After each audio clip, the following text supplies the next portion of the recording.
जय श्री कृष्णा भाई और बहनों, आप सभी को मेरा नमस्कार और मेरे YouTube channel music with Poonam में आप सबका बहुत बहुत स्वागत है।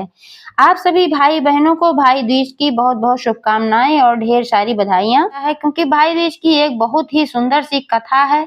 भाई दूज का त्योहार इसलिए मनाया जाता है क्योंकि ऐसा माना जाता है कि भाई दूज के दिन अगर बहनें अपने भाई के माथे पर तिलक लगाती हैं और अपने हाथों से बना करके व्यंजन खिलाती हैं तो भाई की उम्र बढ़ती है और भाई की सदा रक्षा होती है, क्योंकि यमराज ने ऐसा वरदान दिया था अपनी बहन को। तो आज मैं एक ऐसी ही कथा प्रस्तुत करने जा रही हूँ भाई दूज की, जो कि यमराज और उनकी बहन यमुना पर आधारित कहानी है। बहुत ही छोटी सी कथा है, तो आप लोग कथा पूरी सुनिएगा और कमेंट करके बताइएगा कि कथा कैसी लगी। अगर अच्छी लगे तो एक लाइक जरूर करिएगा और ज्यादा से ज्यादा शेयर करिएगा। चैनल अभी तक सब्सक्राइब नहीं किया है तो प्लीज चैनल को भी सब्सक्राइब करके बेल आइकन को प्रेस कर दीजिएगा ताकि सारी अपडेट्स आपको मिलते रहें।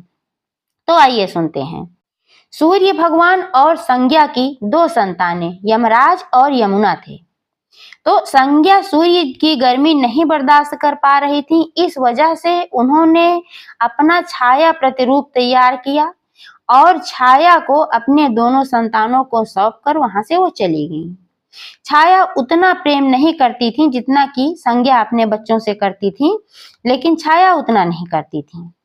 लेकिन उनके जो बच्चे थे यमराज और यमुना, ये दोनों भाई बहन एक दूसरे पर जान छिड़कते थे। ये दोनों एक दूसरे को बहुत प्यार करते थे।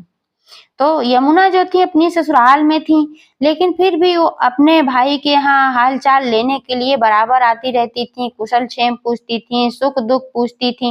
भाई भी पूछता था, मतलब यमराज भी पूछते थे, लेकिन यमराज व्यस्तता की वजह से कभी भी अपनी बहन के घर नहीं जा पाते थे। बहन हमेशा कहती थी, यमुना हमेशा कहती थी कि भैया मेरे घर आप आइए।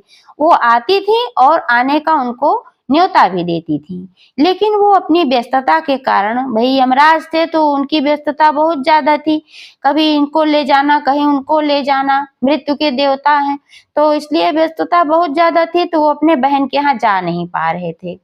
तो एक दिन उन्होंने सोचा कि चलो अपनी बहन के यहाँ हो आए, बहुत बुलाती रहती है यमुना, तो मैं एक दिन चलता हूँ अपनी बहन के यहाँ हो आता हूँ, खुश हो जाएगी। तो जिस दिन जाने का उन्होंने प्रोग्राम बनाया वह दिन था ये कार्तिक की द्वितीया का दिन, जो दीपावली के बाद कार्तिक में शुक्ल पक्ष में द्वितीया पड़ती है। तो इसी तिथि को उनका प्रोग्राम बना। संयोग से इसी तिथि को पहुंचे अपने बहन के घर। तो यमुना अपने भाई को देख करके बहुत प्रसन्न हो गईं, इतनी खुश हो गईं कि उनके समझ नहीं आ रहा था कि वो क्या बनाएं क्या खिलाएं।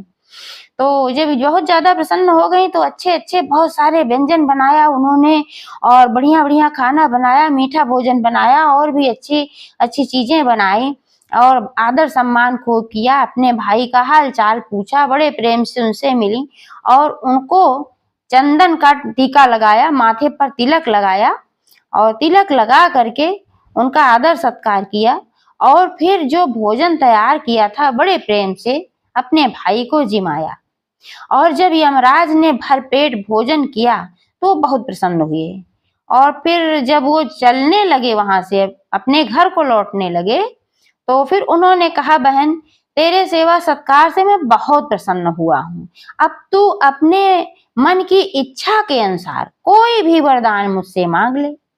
तो यमुना ने कहा, भैया अगर आप इतने ही प्रसन्न हो और हमको वरदान देना चाहते हो तो मैं यही वरदान मांगती हूँ कि प्रत्येक साल ये कार्तिक के द्वितीया के दिन, यम द्वितीया के दिन आप मेरे घर हमेशा आइए और ऐसे ही मेरा आतिथ्य स्वीकार कीजिए जैसे कि इस बार किया है। और दूसरी चीज, जो भी बहन अपने भाई का तिलक करे आज के दिन और अपने हाथों से व्यंजन बनाकर खिलाए, चावल खिलाए, नारियल खिलाए और मीठा भोजन खिलाए, तो उसके भाई की हमेशा आप रक्षा करेंगे, उसके भाई को आपसे कोई भय नहीं होगा और कभी भी किसी प्रकार की कोई समस्या नहीं होगी। तो यमराज ने कहा, ठीक है, दिया वर। तो उसी दिन यमराज ने अपनी बहन को ऐसा वरदान दिया कि आज के बाद जो भी अपने भाई की इस तरीके से सेवा करेगी, जो भी बहन तिलक लगाकर अपने भाई का आदर सत्कार करेगी, भाई जाएगा अपनी बहन के घर और बहन उसकी सेवा करेगी और ऐसे ही सम्मान से खिलाएगी पिलाएगी। तो अंबर का चावल होता था, तो ये चावल जो खिलाएगी तो उसका भाई अमृत को प्राप्त होगा और उसको किसी प्रकार का कोई भय नहीं होगा। मृत्यु तो एक सच्ची बात है, सच्ची घटना है, मृत्यु तो होनी ही है, लेकिन जैसे अकाल मृत्यु हो, किसी की जल्दी मृत्यु हो जाती है, तो उस तरीके से उसके भाई को इस बात का खतरा नहीं रहेगा। तो उसी समय यमराज ने ऐसा वरदान दिया और उसी समय से यमद्वितीया के दिन ये भाई दूज का त्योहार मनाया जाने लगा और भाई बहन का यह त्योहार मनाया जाने लगा।